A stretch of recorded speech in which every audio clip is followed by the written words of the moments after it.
Sayyidah Khadijah ini, manakib beliau disebutkan dalam kitab ini, faedahnya merupakan barang siapa mengamalkan baca manakib Sayyidah Khadijah ketika haul beliau tanggal 11 bulan Ramadan, atau ketika tanggal 11 bulan Hijriyah, pas malam ini malam tanggal 11 Muharram, niscaya akan Allah Ta'ala luaskan rezekinya yang halal. Allah akan beri dia kekayaan dengan tiada disangka-sangka. Apabila orang yang mengamalkan ini, baik mengamalkan itu membaca atau yang mendengarkan, dan kebetulan mendengarkannya itu malam tanggal 11 atau harinya orang itu berdagang, orangnya profesinya punya berdagang, maka Allah akan beri dia untung yang banyak lagi halal serta mudah segala urusan. Apabila ia seorang berpangkat, baik pangkat dunia ataupun pangkat akhirat, maka Allah akan naikkan pangkatnya. Yang dulu jadi RT jadi pembakar kan? Bertinggi pangkat, Masya Allah.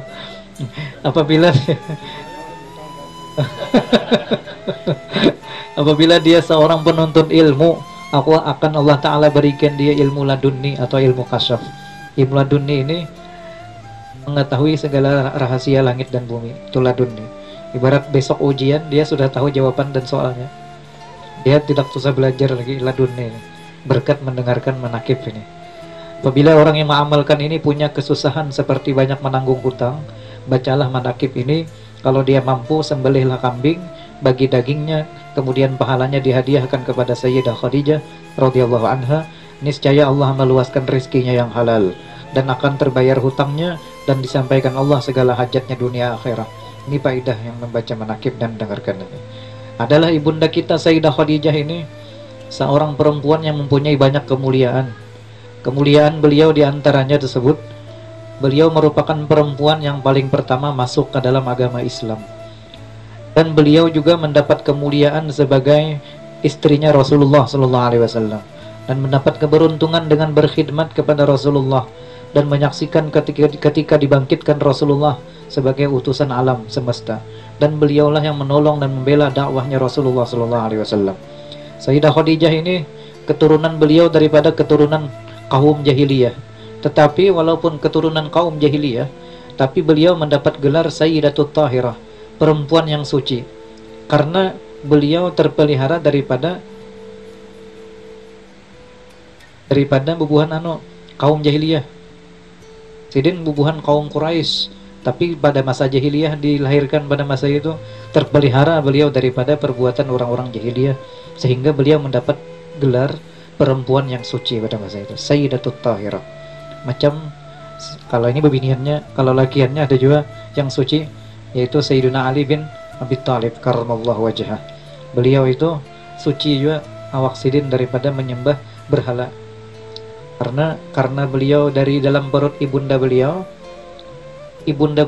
pas lagi hamil ingin menuju ke berhala, di pertengahan jalan sakit perut, jadi pulang lagi kada jadi menyembah berhala. Esok anak lagi niat ke berhala, ibunda Sayyidina Ali tadi, sekalinya di pertengahan jalan sakit perut lagi, kada jadi lagi. Akhirnya gagal terus pas lagi hamil itu. Tidak pernah Sayyidina Ali bin Abi Thalib itu dibawa sempat untuk menyembah berhala oleh ibundanya waktu dalam kandungan. Sampai beliau lahir, sampai beliau wafat, tidak pernah sekalipun kepala Sayyidin sujud ke berhala. Adapun Sayyidina yang lain, Sayyidina Khalifah yang lain, Sayyidina Abu Bakar, Sayyidina Umar, itu sempat semuanya menyembah berhala. Sayyidina Ali yang belum sempat, karena beliau kada sempat menyembah berhala, beliau mendapat gelar, mendapat doa di ujung nama beliau dengan kalimat karramallahu wajhah. Artinya apa? Karramallahu wajhah, semoga Allah memuliakan wajah beliau. Wajah beliau suci dari penyembahan, mulai dalam perut. Adapun Sayyidah Khadijah begitu juga, beliau terpelihara daripada perbuatan kaum jahiliyah. Masya Allah, beliau dipanggil dengan panggilan juga dengan Al-Kubra. Jadi beliau punya gelar yang banyak. Gelar beliau yang pertama adalah Ummil Mukminin, ibunda dari seluruh orang beriman. Kenapa jadi beliau ibunda seluruh orang beriman? Ini sudah dinyatakan Allah Ta'ala sudah dalam Quran. Ujar Allah Ta'ala, An-Nabiyyu awla bil mu'minina min anfusihim wa azwajuhu ummahatuhum. Ya Allah, Nabi Muhammad itu lebih diutamakan oleh para sahabatnya dibandingkan diri mereka sendiri. Dan seluruh ibunda Nabi adalah merupakan ibunda dari orang beriman. Seluruh istri Nabi ini, Masya Allah. Kada kegembangan ini luar biasa. Sayyidah Khadijah radhiyallahu anha, gelar beliau Ummul Mukminin. Gelar yang kedua Sayyidatut Thahirah, perempuan yang suci. Gelar ketiga Al-Kubra, yakni pengorbanan yang sangat besar untuk dakwah Islam. Gelar beliau yang keempat Afdalu wa Sayyidatu Nisa'il Alamin, perempuan yang paling mulia dan pemimpin dari seluruh perempuan di alam semesta. Umpamanya zaman Nabi Adam sampai akhir zaman kiamat, bebinian berkumpul, pemimpin perempuan itu seluruhnya adalah Sayyidah Khadijah. Walaupun kada sejaman, Sayyidah Khadijah kan zaman Nabi Muhammad SAW, adapun zaman Nabi Adam perempuannya hidup, tetap Sayyidah Khadijah pemimpinnya di dalam surga nantinya. Ini ketinggian martabat Sayyidah Khadijah radhiyallahu anha. Dan beliau ini kenapa jadi mendapat pangkat yang luar biasa? Karena khidmatnya dengan Nabi Muhammad SAW sangat ikhlas. Karena Rasulullah ini orang yang paling dekat dengan Allah. Ketika orang yang paling dekat dengan Allah, yang dicintai oleh Allah Ta'ala ini kita dekati, Allah Ta'ala pun senang. Kesenangan Allah ini akhirnya mendapat pangkat yang tinggi di sisi beliau. Berkat Allah kita tadi menghibur dan menyenangkan dan berkhidmat dengan Nabi Muhammad SAW.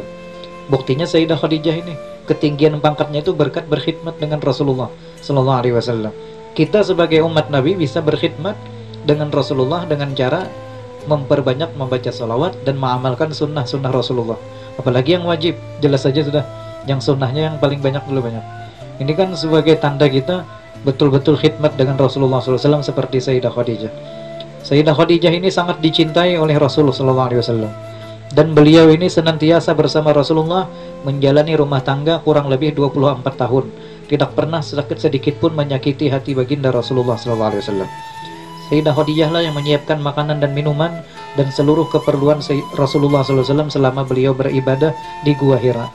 Adalah Sayyidah Khadijah ketika hendak meninggal dunia, beliau mendapat kiriman salam dari Allah Subhanahu wa Ta'ala. Waktu di dunia sudah mendapat kiriman salam dari Allah dan kiriman salam dari malaikat Jibril alaihissalam. Bayangkan kalau di dunia kita dapat kiriman salam dari malaikat Jibril, ini pangkat yang luar biasa ini. Pangkat yang sangat tinggi. Kalau kita berharap malaikat Jibril yang kita berikan kirim salam kita, itu harapan kita ya Allah. Apalagi Allah Ta'ala ini Masya Allah. Asal jangan Israel aja, mengirim salam Israel bahaya. Malaikat Jibril alaihissalam. Beliau juga Sayyidah Khadijah ini mendapatkan kabar dari Nabi Muhammad SAW bahwa kalau beliau meninggal dunia nanti telah disediakan Allah di dalam surga sebuah istana terbuat dari mutiara. Dalam dunia sudah kabar gembira seperti itu. Ini Sayyidah Khadijah, luar biasa tingginya maqam sidin, ketinggian derajat di sisi Allah Ta'ala berkat khidmat sidin lawan Nabi, ikhlas. Seluruh harta beliau semuanya diserahkan untuk Rasulullah dalam dakwah agama Islam. Karena ikhlasnya seperti itu, sehingga beliau mendapat pangkat atau nama Al-Kubra di ujung beliau. Ini pengorbanan yang besar. Jadi pangkat atau nama-nama ini diberi gelar kepada beliau sesuai dengan gawian dan akhlak sidin yang sangat luar biasa tadi. Masya Allah. Sayyidah Khadijah mempunyai karamat yang sangat tinggi.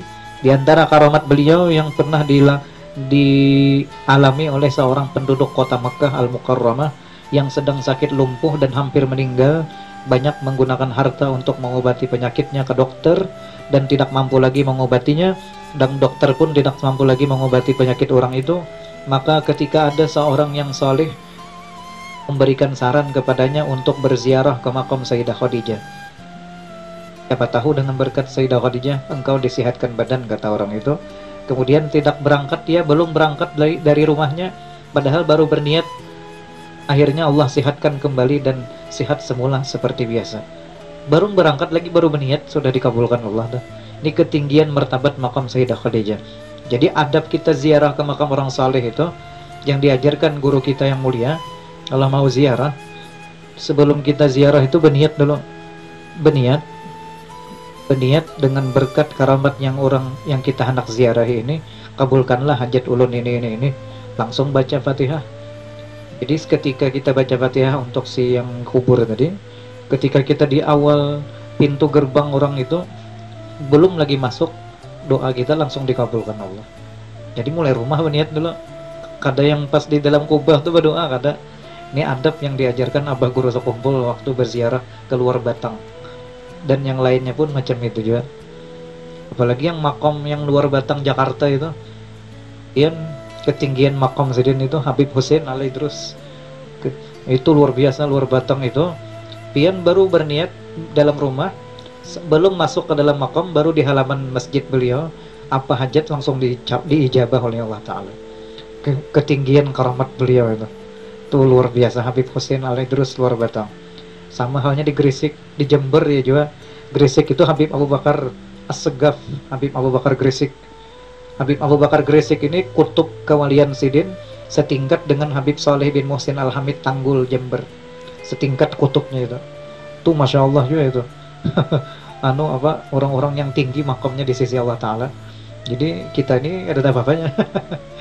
Tapi kita bisa seperti itu pangkat, seperti mereka, dengan cara mengamalkan apa yang diamalkan Sayyidah Khadijah. Poinnya satu aja, yaitu berkhidmat dengan Rasulullah SAW. Itu aja satu. Khidmat dengan Nabi ini dengan cara apa? Karena beliau sudah wafat, dengan cara memperbanyak salawat, mengamalkan yang sunnah-sunnah, dan apalagi yang wajib-wajib jelas saja sudah. Mun yang 5 waktu tertinggal, jelas sudah kada berkhidmat lawan Nabi. Kada mau bakar Ahmad hidup. Yang jelas yang sunnah yang wajib, sunnah yang wajibnya, dan yang salawat ini jangan lepas ini. Salawat kepada Rasulullah SAW, termasuk khidmat dengan beliau. Mudahan apa yang dihajatkan diijabah oleh Allah Ta'ala. Mudahan kita bertahan dimasukkan dalam syafaatnya Rasulullah SAW berkat karamat Sayyidah Khadijah.